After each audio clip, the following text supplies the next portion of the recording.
오늘은 전국에 가끔 구름이 많이 끼겠고 제주도와 동해안 지역은 곳에 따라 비가 오겠습니다. 미세먼지 농도는 대부분 지역이 좋음에서 보통 수준에 머물겠지만 경기 북부 지역은 대기가 정체되며 나쁨 단계까지 오르겠습니다. 내일은 강원 영동과 남부지방, 제주 지역이 대체로 흐리겠고 저녁부터는 비가 내리겠습니다. 서울의 현재 기온은 23도입니다.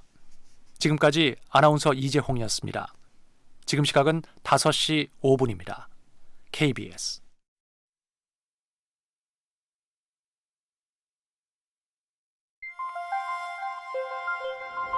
대한민국 중심 채널 KBS 1라디오 Listen, everyone.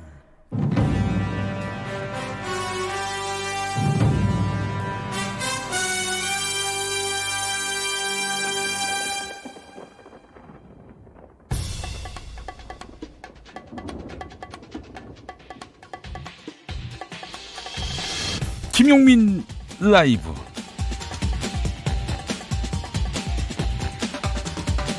(2019년 10월 22일) 화요일입니다. 안녕하십니까, 김용민입니다. 하와이에서 한미 방위비 분담금 2차 협상이 열립니다. 근데 여러분, 이거 알고 계십니까? 한미 주둔군 지휘협정 소파 규정에 따르면 우리는 미국에게 한 푼 안 내도 됩니다.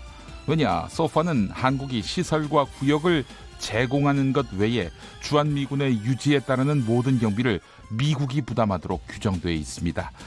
지금의 방위비 분담금 협정은 그러니까 소파 규정과 무관한 것입니다. 미국이 우리 안보에 보탬이 된다는 점에서 이 규정을 앞세워서 분담금 못 준다, 이러는 것은 도리가 아닌 듯하여 우리는 매년 미국에게 큰 돈을 주고 있습니다. 미국은 매년 한국으로부터 받는 돈을 남겨서 통장에 쌓아둔다는 이야기도 들립니다마는, 그런데 미국이 최근 무려 6조로 올려달라고 압박합니다. 한 해에 6조, 지금은 1조입니다.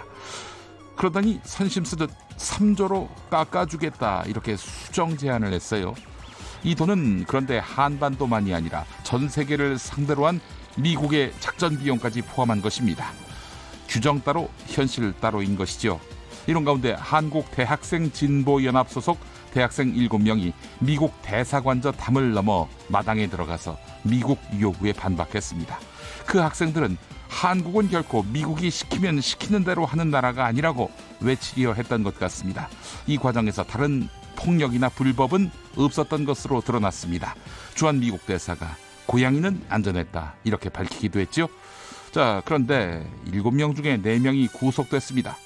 어떤 시위인가, 이것을 따지기보다는 담 넘어간 위법성에만 주목한 것입니다. 큰 나라는 안 지키고 힘없는 대학생만 지켜야 하는 룰. 네, 바닥으로 추락한 법과 원칙의 존엄을 생각하게 만듭니다. 당신의 저녁은 아침보다 똑똑하다. 여기는 김용민 라이브입니다. 대한민국에서 가장 겸손한 스피커가 되고 싶습니다. 여러분은 지금 KBS 1라디오를 듣고 계십니다. 자, 영상으로도 함께 하실 수 있죠. 유튜브 KBS 1라디오 계정으로 여러분 들어오시면은 제 얼굴 보실 수 있겠습니다. 유튜브 검색창에 KBS 1라디오를 검색해 주시기 바라겠습니다.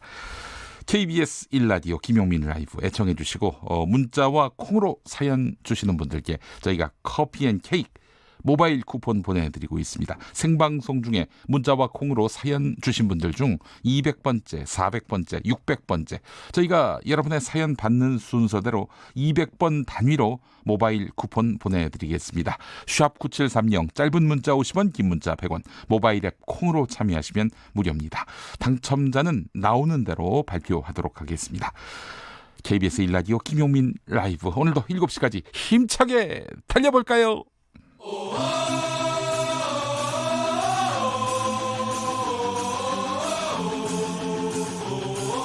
김용민 라이브.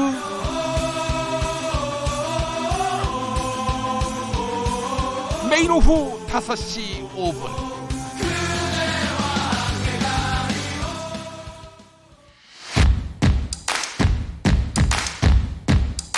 정치 뉴스로 속이 울렁거릴 때, 머리가 어지러울 때 정치 뉴스 피로 해소에 이거만한 것이 없다. 매일 5시 5분 절대 놓치면 안 되는 뉴스 505. 뉴스 505 함께 하실 정상근 기자 어서 오십시오. 네, 안녕하십니까. 네, 자, 첫 번째 뉴스 뭐 준비하셨어요? 네, 문재인 대통령이 오늘 오전에 국회에서 시정연설을 했습니다. 네. 오전 10시부터 국회에서 시정연설을 가졌는데 네. 2020년도 예산안을 설명하는 연설이었습니다. 그리고 여기에 이제 국정 방향 그리고 최근 이슈와 논란에 대해서도 언급을 했습니다. 네. 문재인 대통령이 이날 가장 강조한 단어는 이 혁신 그리고 공정이었습니다. 네, 네. 특히 공정이라는 단어를 총 27번을 사용을 했는데요. 이 문재인 대통령은 예산안을 설명하면서 이 예산안이 우리 경제의 혁신의 힘을 키우는 재정이고 또 우리 사회의 포용의 힘과 공정의 힘을 키우는 재정이다라고 설명을 했습니다. 네. 그러니까 뭐 혁신을 바탕으로 한 성장 그리고 복지 예산을 바탕으로 한 포용과 공정이라는 기조는 이 포용 성장이라는 문재인 정부의 경제 기조를 그대로 이어가겠다라는 네. 의지로 보이는데요.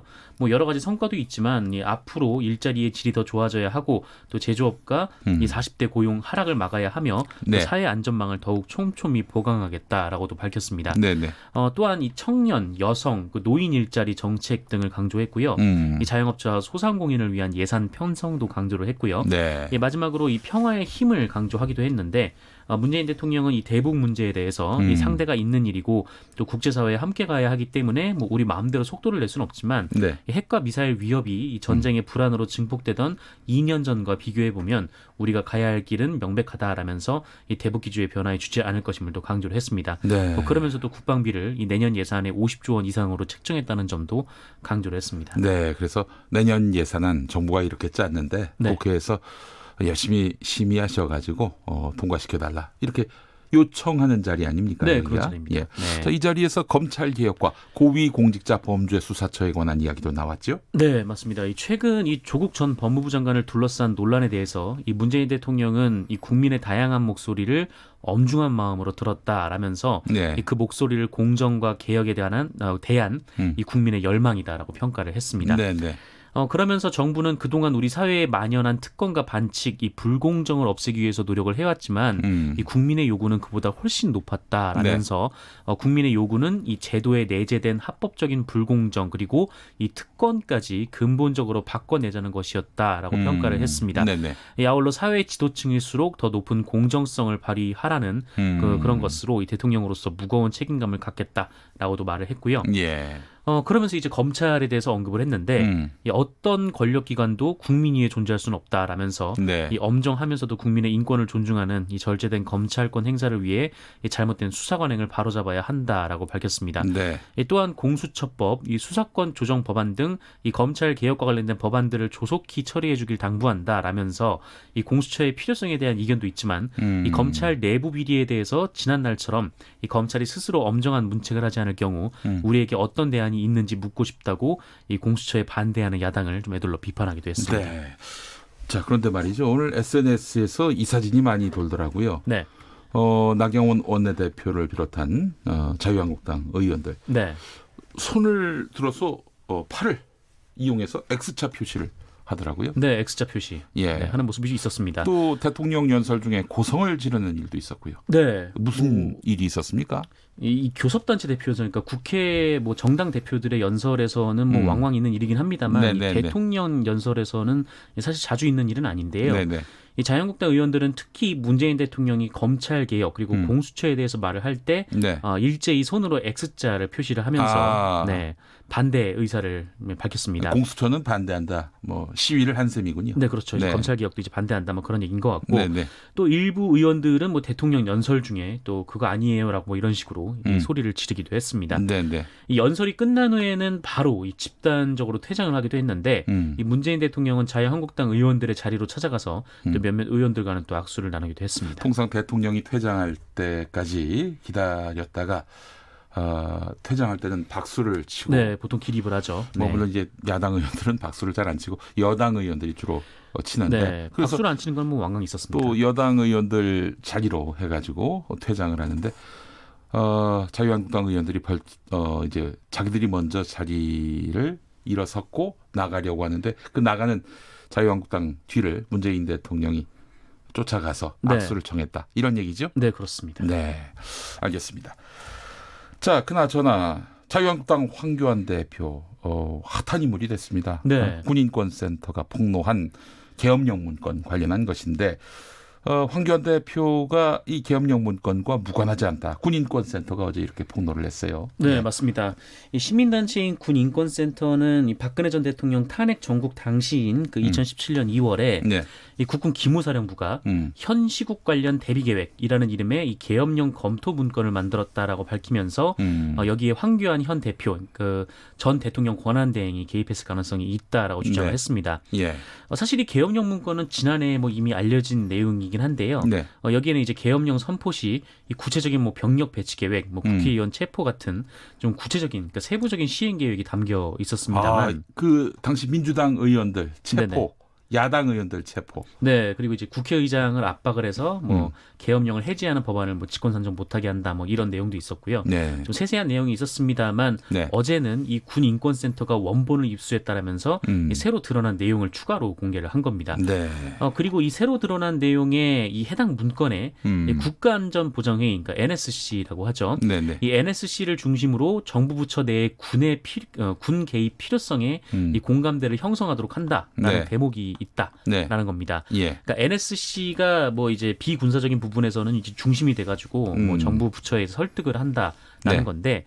당시 대통령 권한대행이던 황교안 그 현 자유한국당 대표가 네. 이 NSC에 참석하면은 이제 의장이 된다라는 네. 것이죠. 그래서 따라서 이 황교안 대표가 이와 관련된 내용을 알고 있었을 가능성이 크다. 이렇게 군인권센터가 주장을 했습니다. 네, 그래요. 또 가장 충격받았던 부분이 그 부분인데 계엄령이요. 과거에는 뭐 대통령이 풀기 전에는 끝까지 유지되던 게 계엄령이었는데 네. 법이 바뀌어가지고요. 87년 개헌과 함께 법이 바뀌어서 대통령이 계엄을 선포해도 네. 국회에서 다수결로 풀자. 네. 그럼 풀게 돼 있어요. 해제할 수 있습니다. 근데 이 계엄령을 계속 유지하기 위해서 이 군에서 계획하기로는 야당 의원들을 체포하고 네. 여당 의원들은 아예 출석을 안 해서 그 정족수 미달로 만들려고 네네. 이렇게 계획을 했었다. 이 문건이 드러난 거 아니에요? 네, 맞습니다. 야, 참.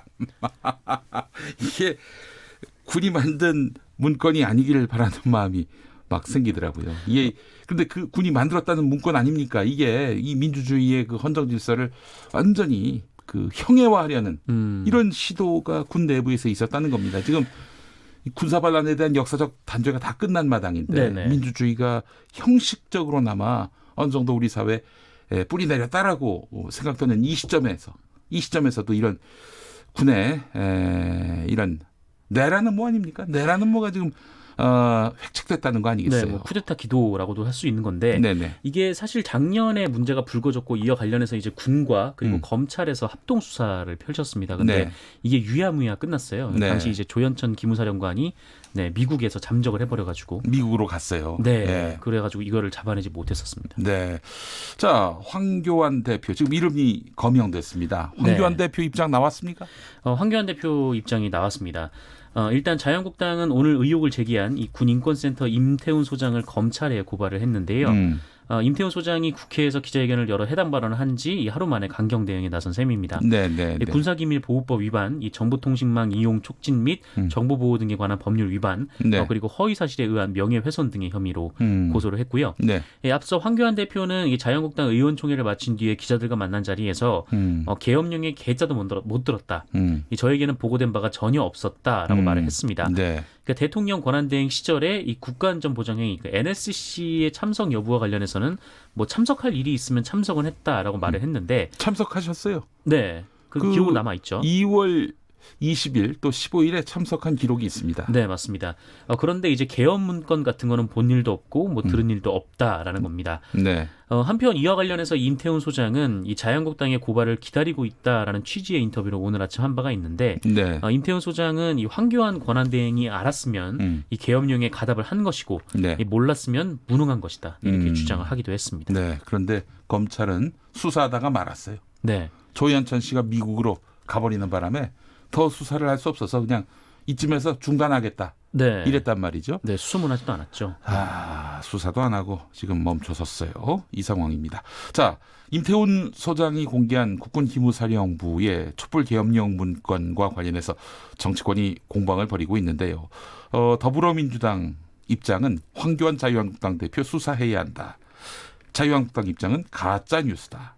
그래서 저희가 이제 자유한국당 입장을 들어보려고 네. 연락을 취했어요. 예, 그 경과를 말씀드리겠습니다. 국회 국방위 백승주 의원에게 연락을 드렸는데 개인 일정이 있어서 인터뷰 못한다 이런 답을 해줬고요. 그리고 이창수 대변인 오늘은 내 당번이 아니다 이런 말씀하셨고 김연아 원내 대변인은 일정이 있어서 인터뷰는 안 되고 당내 입장은 공개된 내용 외에는 따로 더 할 말이 없다 이렇게 말을 했습니다. 이 응답을 여러분들께 전해드립니다. 정의당 입장도 나왔어요. 요거는 잠시 후 속 인터뷰에서 김종대 의원과 이야기 나눠보도록 하겠습니다. 자, 관련해서 이제 문자가 왔는데요. K72316201 계정 쓰시는 분. 몇 년 전에 광화문에서 촛불 들었던 우리는 모두 죽을 뻔했다는 얘기입니다. 이런 말씀하셨고 김재환님 뉴스 505 짜장면을 자장면이라고 하면 느낌이 안 오듯 505가 귀에 쏙 들어오지 않을까요? 말도 표현도 진화하지 않으면 퇴화됩니다. 알겠습니다. 505로 할까요? 그럼 네, 뭐 505은 그게 더 이상한가요? 네. 다음 소식 이어가겠습니다. 네, 이 조국 전 법무부 장관의 부인 이 정경심 씨에 대한 구속영장 실질심사가 내일 열립니다. 이 정경심 동양대 교수에 대한 구속 전 피의자 신문이 열리는데 심리는 이 송경호 영장 전담 부장판사가 맡기로 했습니다. 송경호. 네네. 네. 이 법원 내규에 따르면 그 영장 전담 부장판사가 이제 4명인데 네. 2명씩 짝을 이루어서 이 한 조는 이제 구속 등을 다루는 그 영장 심사를 맡고 네. 다른 한 조는 뭐 압수수색 뭐 이런 영장 심사를 맡는데 이번 주 구속영장 심사조가 명재건 부장판사 그리고 송경호 부장판사 2조입니다. 검찰이 명재권 송경호 부장판사 조가 있는 줄을 기다려서 영장을 청구했을까요? 뭐 그런 얘기도 있는 게 이 명재건 부장판사 같은 경우에는 검찰 출신이라서 네. 좀 그런 얘기가 좀 돌긴 했었습니다. 이게 네. 뭐 증거는 없습니다만. 네. 근데 어쨌든 이 명재건 부장판사도 그런데 이 조국 장관 동생이 조건 씨에 대해서는 구속영장을 기각한 바가 있습니다. 네. 어쨌든 뭐 그렇고요. 이번에는 이제 무작위 배제과 이 명재건 판사가 아니라 이 송경호 판사로 결정이 됐습니다. 예. 이 송경호 판사는 지난 5월 그 윤석열 당시 서울중앙지검장을 협박한 유튜버 김상진 애국닷컴 대표이사의 구속영장을 발부한 바가 있고요. 어제 미국 대사관저에 담을 넘고 들어가서 반미 시위를 벌인 한국 대학생 진보연합 회원에 대해서는 이 4명이 구속됐습니다만 나머지가 구속영장이 기각됐거든요. 네. 이 구속영장을 기각을 한 바가 있습니다. 네. 한편 이 구속영장 발부 여부는 그 내일 밤 늦게 혹은 내일 모레 새벽에 결정될 것으로 예상이 되고 있습니다. 정경심 교수에 대한 네네네. 구속영장 발부 여부가 내일 밤늦게 또는 내일 모레 목요일 새벽에 결정될 것이다. 이 말씀인 거죠? 네, 그렇습니다. 네, 그래요. 윤석열 서울중앙지검장을 협박했던 유튜버 김상진 씨, 이 사람에 대해서 구속영장을 발부한 거, 이건 뭐 특별히 윤석열 지검장에 대한 지금의 검찰총장에 대한 뭐 호불호, 네. 뭐 그 차원은 아닌 것 같아요. 김상진 네. 씨가 워낙 독하게 윤석열 지검장을 협박을 해가지고 이거는 뭐 달리 판결할 도리가 없을 너무나 명징한 구속영장 발부 사유가 있는 사건이 아니었나 하는 생각이 들어요. 네, 그렇습니다. 자, 그렇기 때문에 송경호 판사가 어떤 성향이나 어떤 입장 없이 법리만 갖고 판단할지 내일 한번 지켜보도록 하겠습니다. 다음 소식은 뭐죠? 네, 이낙연 국무총리가 오늘 일본에 도착을 했습니다. 네. 이 나루히토 일왕의 즉위식 참석차 일본으로 출국을 해서 오늘 오전 8시 16분 이 도쿄 하네다 공항에 도착을 했습니다. 예. 2박 3일간의 방일 일정이 시작이 되는데요. 이낙연 총리는 출국하기 전에 이 자신의 SNS에 이 레이와 시대의 개막을 축하하고 이 태풍 피해로 슬픔에 잠긴 일본 국민께 위로의 마음을 전하겠다라면서 네. 이 아베 신조 총리를 비롯한 정치 경제 지도자들과도 만나서 이 한일 간 대화를 촉진하도록 말씀 나누겠다라고 썼습니다. 네네. 오늘 일왕 즉위식 그리고 궁정연회에 참석을 할 예정인데요. 24일에 이 도쿄 총리관저에서 아베 신조 일본 총리와 만날 예정입니다. 네, 그래요. 교착 상태인 한일 관계에 뭐 새로운 활로가 생길지 지켜봐야 할 것 같고요. 네. 이낙연 총리 같은 경우 동아일보 도쿄 특파원 출신이기 때문에 일본 통으로 잘 알려져 일본 있죠. 통으로 또 잘 알려져 있고요. 그래서 역할을 하게 될지 함께 지켜보도록 하겠습니다. 네. 0928번 쓰시는 분 김용민 라이브 정상근 기자 뉴스 브리핑 내용이 귀에 쏙쏙 들어옵니다. 문자를 안 보낼 수가 없어서 메시지 띄웁니다. 매일 오후 우리 사회 다양한 소식을 듣고 생각할 수 있어서 감사한 시간입니다. 먼지 같은 뉴스들 투성인데 고마운 동풍처럼 좋은 바람들 담은 소식 많이 들려주시기 바라겠습니다. 그래요. 시사평론계 총체 우리 정상근 기자 오늘 네. 고생 많이 하셨습니다. 네, 먼지 털이기 김현 PD 함께 즐겼습니다. 진공청소기로 하죠? 네, 진공청소기. 고맙습니다. 알겠습니다. 수고하셨습니다. 교통정보센터 다녀오겠습니다. 오늘 이승미 씨가 준비하고 있네요. 네, 이 시각 교통 상황입니다. 광주 대구고속도로 대구 방향 상황인데요. 고령분기점에서 2, 3차로 막고 작업을 하고 있습니다. 여기를 1km 정도 지난 지점 1차로에서는 사고까지 나서 고령분기점 부근 2km 구간 정체가 되고 있고요. 중부고속도로 하남 방향으로는 남이천 나들목 부근에서 승용차 관련 추돌 사고가 났습니다. 갓길로만 통행이 되고 있습니다. 남이천 부근 4km 구간 지나기가 어려워졌고요. 이후로는 중부 3터널 부근에 에서 1차로 막고 작업을 하고 있고요. 여파가 더 길어졌습니다. 경기 광주 분기점부터 6km가 밀리고 있고요. 평택 시흥고속도로 시흥 방향 정체가 가장 많이 늘었는데요. 조암 부근에서 송산 마도 부근까지 10km 구간 밀리고 있고요. 서양고속도로 서울 방향 발안에서 화성 휴게소까지 매송에서 용담터널까지 정체고 일찍 분기점에서 금천 나들목까지 밀립니다. KBS 교통정보센터였습니다.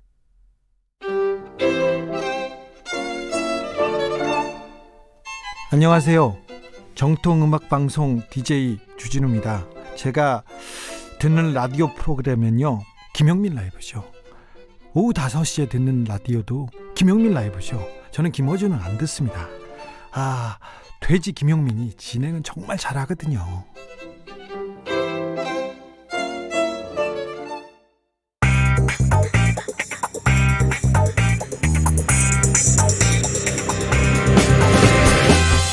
오늘 타임라인을 수놓은 말말말 김용민 라이브가 수집해서 들려드립니다. 소리로 듣는 그리고 세상을 읽는 뉴스, 세상의 모든 뜨거운 목소리 그 말말말에 김용민 생각까지 더해서 리뷰하겠습니다. 지금부터 볼륨 업, 귀 쫑긋 핫 소리.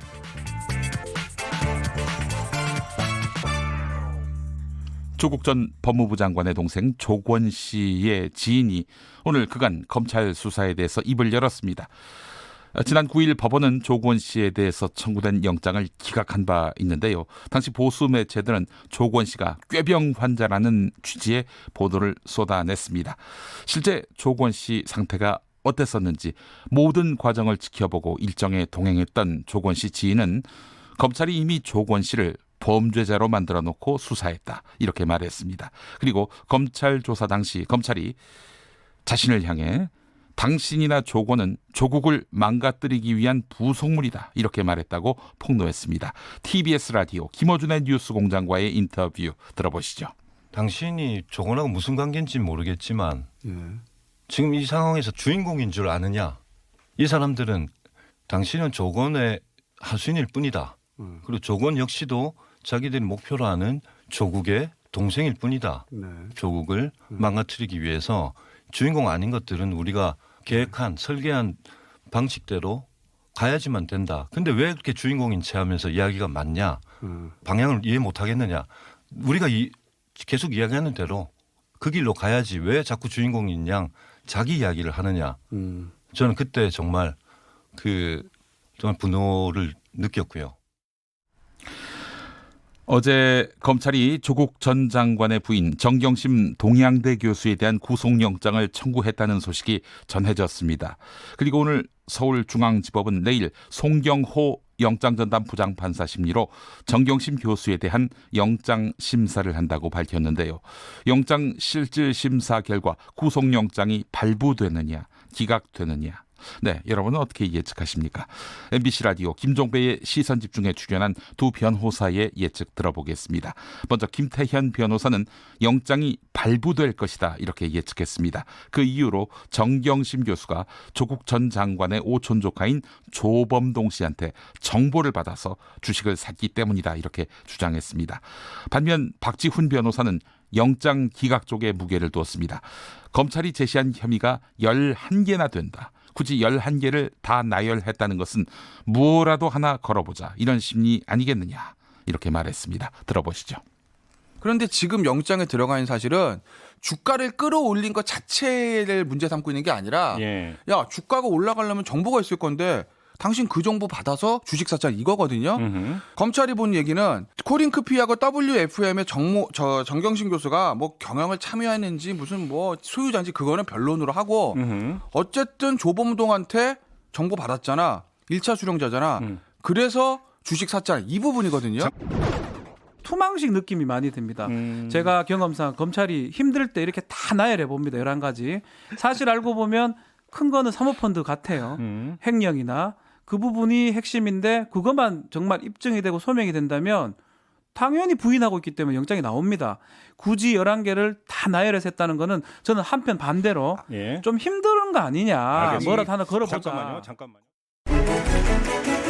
김용민 라이브. 지금이 검찰개혁의 골든타임이다. 사법행정권 남용 의혹 그리고 재판거래 의혹을 처음 폭로한 판사 출신 이탄희 법무검찰개혁위원회 위원. 전 판사지요. 네, 현 변호사고요. 다시 한번 검찰개혁의 필요성을 강조했습니다. 그러면서 검찰을 지켜봤을 때 검찰 조직의 가장 큰 문제점은 검사들이 지나치게 일사불란하게 움직인다는 점이다. 이렇게 밝혔습니다. 일사불란함이 넘친다. 의욕 과잉이다. 이건 대체 어떤 의미일까요? 공익인권법재단 공감의 이탄희 변호사가 CBS 라디오 김현정의 뉴스쇼에 나와서 한 말 들어보시죠. 검사 이제 제 친구들이나 후배들을 이렇게 만나서 얘기를 해봐도 본인이 검사라고 하는 건 사실 법률가거든요. 그렇죠. 검사가 무슨 검객, 칼잡이 이런 게 아니에요. 네. 근데 말하는 걸 이렇게 들어보면 자기 자신을 뭐 군인이라고 생각하거나 뭐 검객이라고 생각하거나 아니면 조금 다르게 보더라도 뭐 수사관으로 생각하거나 그런 경우들이 굉장히 많더라. 그게 뭐냐면 결국은 이제 전체 조직의 내가 일부다. 라고 하는 생각이 너무 강한 거예요. 거기서 오는 지나친 일사불란함 일단 이게 특징일 것이고요. 김용민 라이브. 어제 국방위원회 국정감사 현장에서 임태훈 군인권센터 소장이 지난 2017년 탄핵 촛불 당시 대통령 권한대행이었던 황교안 자유한국당 대표가 계엄 검토에 관여한 정황이 있다. 이렇게 주장했습니다. 그리고 임태훈 소장은 오늘 YTN 라디오 노영희의 출발 새 아침에 나와서 기무사 계엄령 문건 내용을 다시 한번 짚어줬는데요. 그러면서 황교안 당시 대통령 권한대행이 이 내용에 대해서 보고받았을 개연성이 매우 높다. 이렇게 주장했습니다. 그런데 왜 검찰이 황교안 당시 권한대행에 대해서 단 한 번의 소환도 하지 않고 참고인 중지 처분을 내렸는가? 겉으로는 조현천 씨가 미국으로 건너갔기 때문이다. 더 이상 수사를 진행할 수 없다. 이런 이야기를 하고 있습니다만은요. 자, 임태훈 소장의 생각은 달랐습니다. 그 이유 들어보시죠. 그 반정부 정치활동 금지 포고령을 내려서 야당 당시 지금 여당 의원이죠. 당시 야당 의원들을 집중 원고 후 사법 처리하는 방안을 적시하고 있습니다. 그러니까 이것은 계엄을 해제할 수 있는 의원 정족수를 미달시키기 위해서 헌법기관인 국회의원을 불법으로 체포하겠다라는 굉장히 위헌적 발상을 담고 있고요. 사람들이 권한대행과 직무대행을 잘 구분을 못하는데요. 권한대행은 실질적으로 대통령의 권한을 그대로 다 행사하기 때문에 이분이 당시에는 국군 최고 통수권자입니다. 그러니까 군대를 통솔할 수 있는 지금 황교안 대표의 키즈들이 검찰에 굉장히 많거든요. 키즈들이 많다. 네, 그렇기 때문에 검찰의 봐주기식 수사라는 것이 저희들의 판단입니다. 김용민 라이브. 6990번 쓰시는 분, 휴대전화 뒷번호 6990번 쓰시는 분, 오늘 문재인 대통령 국회 연설을 보면서 한 말씀 드리고 싶네요. 국가 원수인데 야당 의원들 싸늘한 경멸의 태도를 보면서 우리 정치 문화의 수준을 개탄하지 않을 수 없습니다. 미국 등 선진국은 깍듯한 예의를 지킵니다. 한국당 조경태 의원은 기립박수로 예의를 지키더군요. 돋보였습니다. 네, 이런 글을 보내주셨습니다. 문재인 대통령이 국회 본회의장에서 시정연설을 했습니다. 내년도 예산안과 집권 4년차 국정 운영 방향을 설명하는 자리였는데요. 문재인 대통령은 오늘 시정연설에서 특히 공정과 개혁, 민생과 안전을 강조했습니다. 그리고 검찰에 대한 개혁 의지를 강하게 밝히면서 고위공직자 범죄 수사처에 대한 의지도 다시 한번 강조했는데요.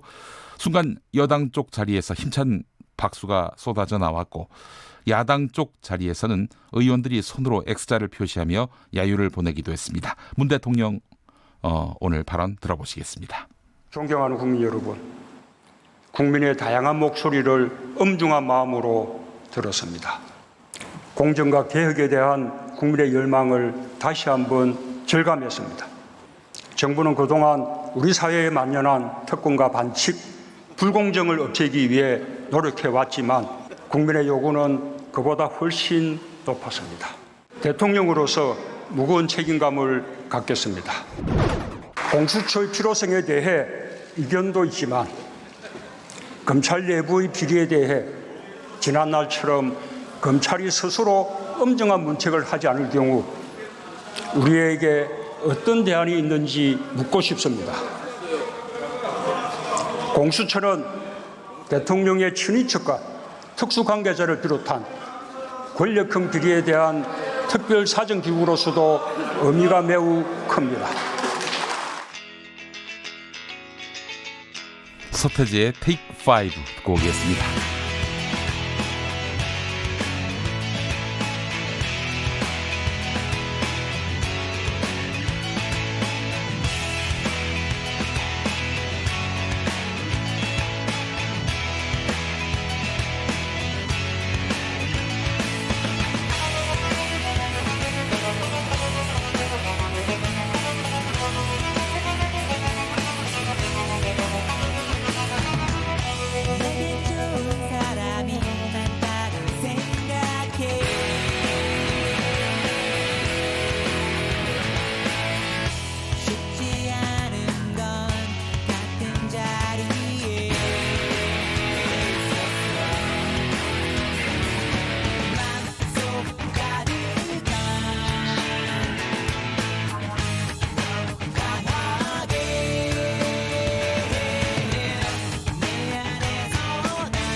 휴대전화 뒷번호 26251번 쓰시는 분, 정치권에서 누군가는 꼭 해야 하는 이야기를 어린 대학생들이 대신할 수밖에 없는 현실이 안타깝고 기성세대, 기성정치인들은 그들을 단죄하는 데 혈안이 된 것 같아 너무 부끄럽습니다. 예, 그렇죠. 뭐 대학생들이 어리다라고 말씀하셨는데 전 뭐 거기에 동의하진 않습니다만은 이 말씀 취지 전반적으로 공감합니다. 예. 7821번 쓰시는 분, 미국의 억지는 억지대로 따지고 남의 집 담 넘는 불법은 법대로 처벌하면 됩니다. 이 말씀하셨고요. 0031번 쓰시는 분, 미국 국익을 위해 주둔하고 있다면 주둔 비용을 받아야지 거액을 요구하는 우방이라니. 네, 이런 말씀 해주셨습니다. 네, 여러분의 의견이 있어서 더욱 빛나는 방송 KBS 1라디오 김용민 라이브입니다.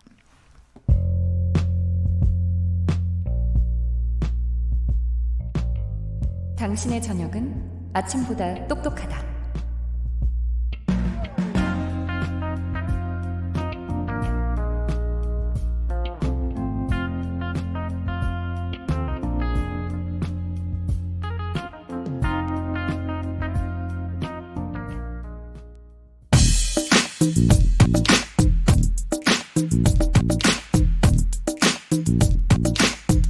쏙 인터뷰.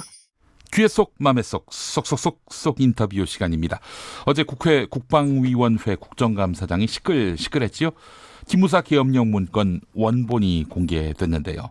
자, 그런데 오늘 자유한국당 황교안 대표는 2017년 대통령 권한대행이던 당시 계엄령의 기해자도 못 들었다, 이런 입장을 밝혔습니다. 황교안 대표는 그러면서 계엄령 문건을 공개한 임태훈 소장을 상대로 고소 고발하겠다, 이런 입장을 밝혔고요. 이에 임태훈 소장은 고소 환영한다, 이런 입장인데요. 자, 이야기 더 한번 깊이 들어가 보겠습니다. 국회 국방위원회 소속 김종대 정의당 의원 스튜디오에 모셨습니다. 어서 오십시오. 네, 안녕하세요. 네, 의원님, 이 이야기 나누기 전에 러시아 군용기 6대가 한국 방공 식별 구역에 잇따라 무단 진입해서 우리 공군 전투기가 대응 출격했다는 보도가 들어왔네요. 네, 맞습니다. 이제 아예 일상이 됐습니다. 일상이 됐어요. 뉴 노멀. 예. 이제 우리나라 동해의 일원이 국제 정치의 한복판으로 들어가서 중국, 러시아, 일본이 각축을 벌이는 그야말로 새로운 국제 정치의 열점이 돼 버렸다. 예, 그런 점에서 매우 주변 정세가 비상한 상황이라고 할 수 있겠습니다. 러시아는 왜 그러는 거예요? 일본이 그렇게 도발하는 거는 이유가 잘 동의는 되지 않지만, 절대 동의는 되지 않지만 그 사람들이야 원래 일본을 노렸던, 분쟁 지역화 하려 했던 그런 나라이기 때문에 그럴 수 있다 치더라도 러시아는 왜 이러는 겁니까? 글쎄, 이게 그 구조적인 면이 있겠죠. 아무래도 이제 미국의 힘이 옛날 같지 않고 힘이 공백이 발생하니까 국제 정치에서 본래 힘은 진공 상태를 싫어합니다. 무엇이 비면 반드시 메우게 돼 있어요. 그런데 중국과 러시아는 또 연대하고 있습니다. 미국에 맞서서 전략적 연대를 도모하다 보니까 지난번엔 중국 전투기하고 같이 들어왔고 이번엔 러시아 혼자 들어왔고 이렇게 저렇게 모양을 바꿔가면서 기동훈련을 하는 거거든요. 그런 면에서 앞으로 이 동해가 이제 동아시아에 있어서 정치의 급소, 열점이 됐다는 거는 분명한 사실입니다. 우리 정부는 뭐 해야 됩니까? 저는 자강과 혁신의 전략으로 가야 된다. 이제 어떤 동맹이나 우방을 믿고 의지하기보다는 스스로 강해지는 나라, 강해지는 것을 두려워하지 않는 나라, 그러면서 의연하고 단호한 중견국가, 이렇게 품격을 갖춰 나가야 돼요. 지난번에 얼마나 잘했습니까? 7월에 들어왔을 때 우리 F-16 전투기가 쫓아내버렸잖아요. 그거는 100년의 트라우마를 해소한 겁니다. 강대국이 눈만 불하려도 기절해버리던 약소국에 비루한 신세, 우리 대한민국이 이제는 세계 초강대국을 상대로 해서 단호하고 의연하게 행동해서 영토를 수호했다. 자랑스럽죠. 저는 그런 점에서 우리 국가의 품격이 이제 드디어 중견 국가로 올라가고 있고, 이렇게 하면 되는 거다. 항상 우리의 원칙, 우리의 소신, 우리의 중심을 가지고 결연하고 자강의 전략을 가면 그렇게 함부로 넘보지 못합니다. 그래서 우리 군이 전투기를 투입해서 대응했다는 소식도 맞습니다. 들어왔습니다. 초계 비행을 한 것이죠. 자, 김은봉님, 강철이빨 김종대 의원 이러면서 벌써 알아봐 주셨어요. 감사합니다. 자, 이원번님 말씀은 계엄령 문건은 국정농단 사건보다 더 중요한 사건입니다. 이런 말씀하셨고요. 화라나 나도 순금이 있다. 이 필명 쓰시는 분은 기무사령관은 안 잡나 못 잡나 이렇게 물어보셨고요. 국민들이 아주 뜨겁게 지금 관심을 보이고 있습니다. 이 사안에 대해서. 자, 어제 그 국회 국방위원회 국정감사에서 임태훈 군인권센터 소장이 밝힌 내용 가히 충격적이었습니다. 어떻습니까?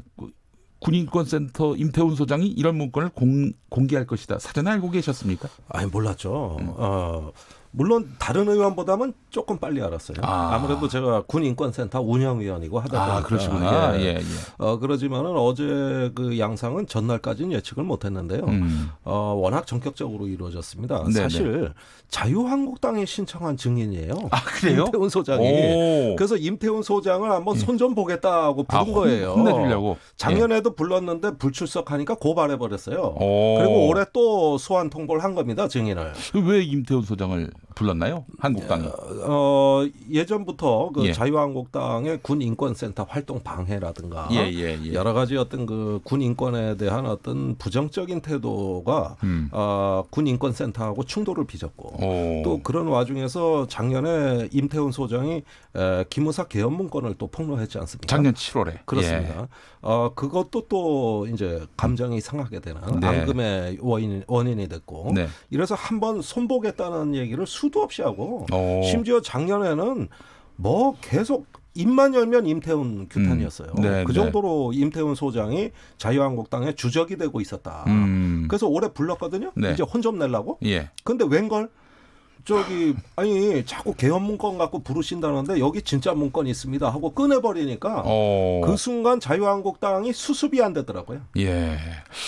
그 김성태 자유한국당 원내대표가 임태훈 소장에 대해서 성 정체성에 혼란이 많은 사람이다. 화장을 많이 한다. 뭐 이런 식의 인신공격을 해가지고. 많이 했죠. 네. 작년에 하여튼 뭐 빈축을 사기도 했는데. 자, 작년 7월에 임태훈 소장이 공개했던 기무사 계엄령 문건 그리고 어제 공개한 문건 무슨 차이가 있습니까? 작년에 공개한 것은 말 그대로 가짜 문건입니다. 그러니까, 가짜 문건이요? 예, 존재하긴 하지만 그것은 이렇게 문서대장에 등재하기 위한 위장 문건이었다.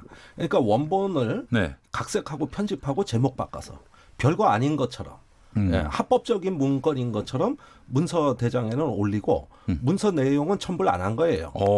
그런데 그 문서 첨부 안 한 내용, 그 가짜 문건에 그 실체가 드러났는데 그것만 해도 엄청났거든요. 네네, 그렇죠. 예, 그것만 해도 엄청났는데 많이 편집된 많이 편집된 그것도 엄청났는데 그 문건도 큰 충격을 줬는데 이번에 공개한 것은 원본입니다. 원본이에요? 원본을 공개한 거예요. 그걸 제목 바꾸고 내용 바꾸기 전에 그 원본을 공개한 거예요. 현 시국 관련 대비 계획이라고 돼 있고 첨부 문서가 또 방대하게 돼 있죠.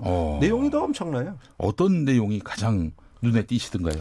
우선은 이 계엄의 공감대를 확보하기 위해서 국가안전보장회의 NSC에 동조를 유도한다는 거. 그다음에 그 보수 단체라든가 경제계 쪽의 계엄 선포 요구를 적극적으로 수용한다는 거.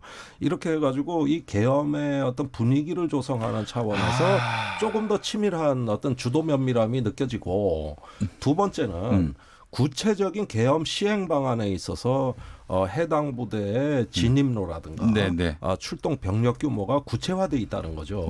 예를 들면 국회의 경우에는 34단 2개 대대를 수색에서 출동시켜가지고 강변북로를 통해서 서강대교를 넘어서 국회로 진입시킨다는 이런 어떤 그 경로도 묘사되어 있거든요.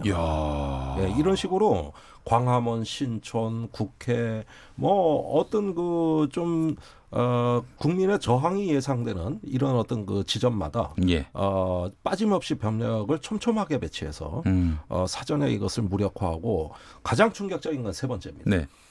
국회가 가진 권능 중에서 가장 우리나라 비상사태 대비에 확실한 국회 권한이 있습니다. 계엄을 국회 과반수 의원이 해제를 요구하면 즉시 해제해야 된다. 이게 헌법에 있습니다. 앞서도 저희가 한번 얘기했었는데 87년 그 직선제 개헌하면서 고친 거 아닙니까? 그거? 9차 개정 헌법. 87년에 여야가 합의한 9차 개정 헌법에 처음으로 들어갔어요. 그 전에 계엄이 하도 악용이 많이 됐습니다. 그렇죠. 박정희 그래서 대통령 때도 이걸 민주화 그렇고. 조치로 한 겁니다. 그런데 이 문건에는 그러면 국회 야당 의원을 적극적으로 검거해서 포고령 위반으로 검거해가지고 의결정족수를 미달시킨다. 그렇게 해서 계엄을 수호한다는 내용이 들어가 있죠. 그래서 야당 의원들의 반정보 활동이라든가 계엄에 대한 이의 제기라든가 집회 참석이라든가 이런 것들이 전부 포고령 위반이기 때문에 검속 그 대상이 됩니다. 무슨 만화 같은 얘기 같아요. 유신헌법 생각하면 똑같아요. 유신헌법 그 긴급조치 그 시절하고 똑같은 우리가 흑백 사진에서나 볼 법한 과거에 우리 그 아버지 삼촌들이 많이 겪었던 그 시절의 아픔을 그대로 재현하는 독재 망령의 부활이죠. 이거. 2017년 당시 돌이켜 보니까 말이죠. 1월 그 겨울에 이른바 태극기 집회 현장에서 공공연히 그 외쳐지던 그런 구호가 있었는데 그게 바로 군대여 일어나라였습니다. 계엄 선포하라도 있었어요. 그러니까 이 문건에도 보수 단체의 계엄 요구라고 써 있어요. 그런 요구 사항이 있다 이거예요, 사회적으로. 그러니까 태극기 부대 그 울림에 응답한 거예요. 응답한 거죠. 자, 이 특히 주목할 부분, 이 문건을 보면은 국가안전보장회의 NSC와의 공감대 형성을 강조한 부분인데, 당시 NSC 의장은 대통령 권한대행이던 황교안 당시 총리. 그렇습니다. 예, 현 자유한국당 대표인데요.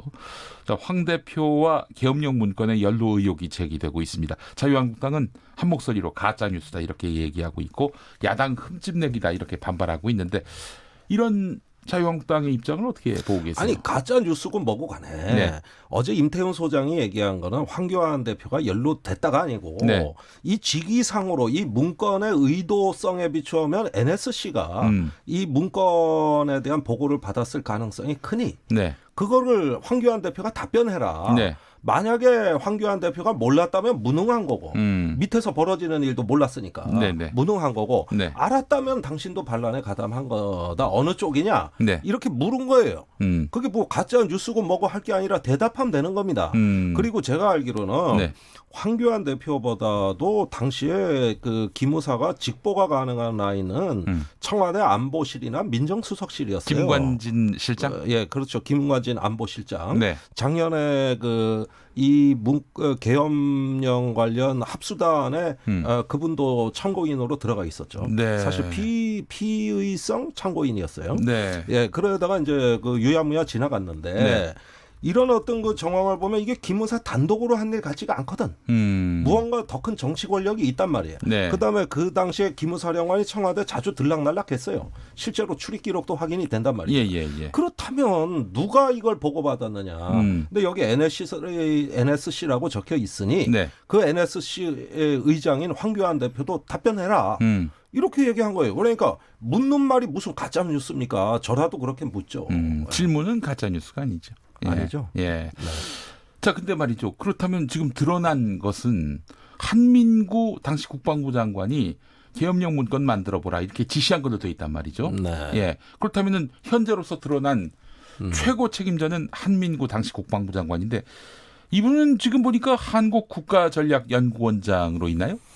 예, 아니 감옥에 계신 게 아니라 그런데 예. 이 부분은 생각해야 될 것 같습니다. 네. 작년에 그 합수단의 수사가 유야무야 됐어요. 하다 말았단 말이죠. 하다 말았어요. 중간 발표만 하고 말았어요. 예. 그 이유는 조현천 전 기무사령관 이 문건 작성의 실질적 책임자죠. 네네네. 그분이 미국에 도피해가지고 지금 종적을 감춰버렸어요. 근데 그걸 의원님, 이유로 해서 조현천 씨가 지금 어디 있는지 굉장히 궁금해하실 한 분 중에 우리 의원님도 있을 것 같은데. 네, 어디 계신지 궁금하죠. 소재 파악이 그렇게 어렵습니까? 글쎄 미국 가니까 교포들이 이제 현상금도 내걸고 교포분들이 좀 찾고 있어요. 예, 찾고 계시더라고요. 예. 아마 발견이 됐으면은 뭐 네. 이 소식이 있었을 건데 네. 아직까지 소식이 없는 거 보면은 의지가 있으면 찾을 수 있지 않을까요? 글쎄 어쨌든지 간에 우리 치외법권에 존재하는 분이기 때문에 지금 여권은 무효화시켰더라고요. 네. 그것도 뒤늦게 했어요, 사실은. 연금은 계속 받고 있습니까? 연금도 지금 정상적인 지급이 되죠. 지금 연금 받고 계세요? 저는 그렇게 알고 있습니다. 해외 도피하면서. 확인을 해봐야겠습니다만. 아직까지 처벌받은 건 아니잖아요.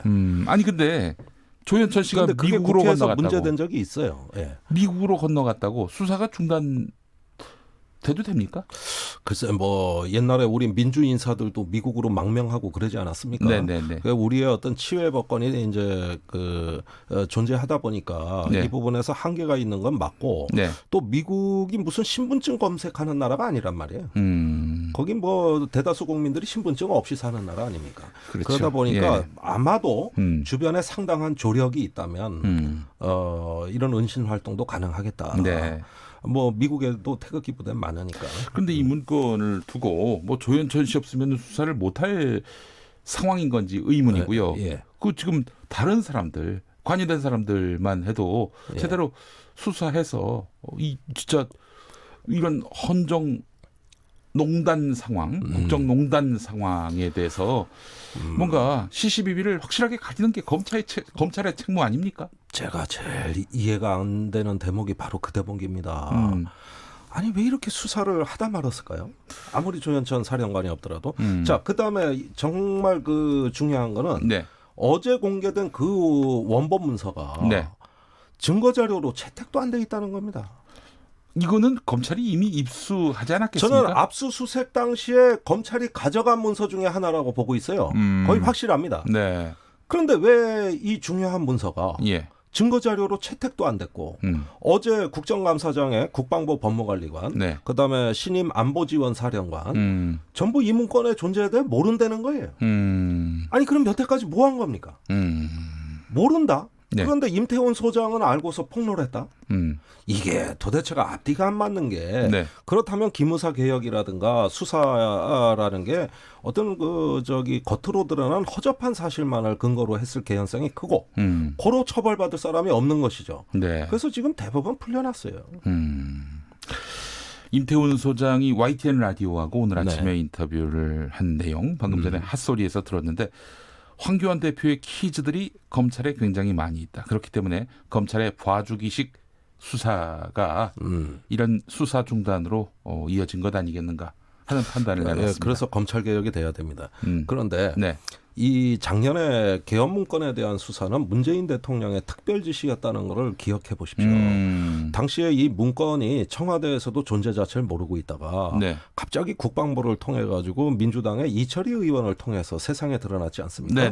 그 직후에 군인권센터가 추가 폭로가 있었고 그러자마자 문재인 대통령께서 이거는 정말 일벌백계 해야 된다고 수사를 직접 지시하셨고 그 다음에 기무사도 해편해라. 해체해서 다시 재편해라. 이것도 대통령이 직접 지시하신 거예요. 그러면은 대통령께서 국정의 최우선 순위로 이 문제를 아주 중차대한 문제로 봤다는 얘기인데 막상 밑에서 수사는 어떻게 했느냐. 그렇게 안 했어요. 제가 보기엔 흐지부지 됐습니다. 그러니까 이게 앞뒤가 안 맞는 거예요. 그래서 이거는 뭐 임태훈 소장이 검찰에서 묻었다 이렇게 주장하는데 저도 일견 그럴 개연성도 상당히 주목해 봐야 된다고 생각하지만은 이런 수사 자체를 국방부에 맡기니까 처음에 국방부에 합수단을 만드니까 애초부터 한계가 있었던 거 아니냐. 그리고 제가 굉장히 좀 중요시하는 건 뭐냐면 당시에 송영무 국방장관 경질도 이것과 관련된 걸로 저는 알고 있습니다. 그래요? 예. 송영무 국방장관 경질도 기무사 개혁에 대한 당시 수사 과정에서 기무사 개혁에 관한 6시 5분에 잠깐 인터뷰 계속 이어가도록 하겠습니다. 자, 뉴스 듣고 다시 오겠습니다.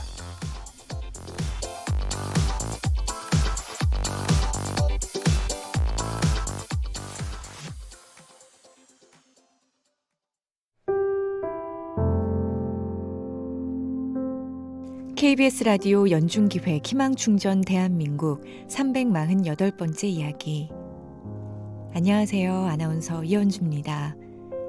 14살 은미는 건강한 아빠의 모습을 기억하지 못합니다. 은미가 돌이 되던 무렵부터 지금까지 흉선암으로 투병 생활을 하고 있기 때문인데요. 아빠랑 많이 유대관계가 부족하죠. 이제 무섭고 환자니까 이제 누워만 있고 같이 여행 다닌 추억도 없고 그동안 너무 아이들한테 이해를 바랬구나. 그동안 아이들을 잠재적으로 너무 힘들게 했구나라는 것을 제가 인제서 깨달았어요. 남편의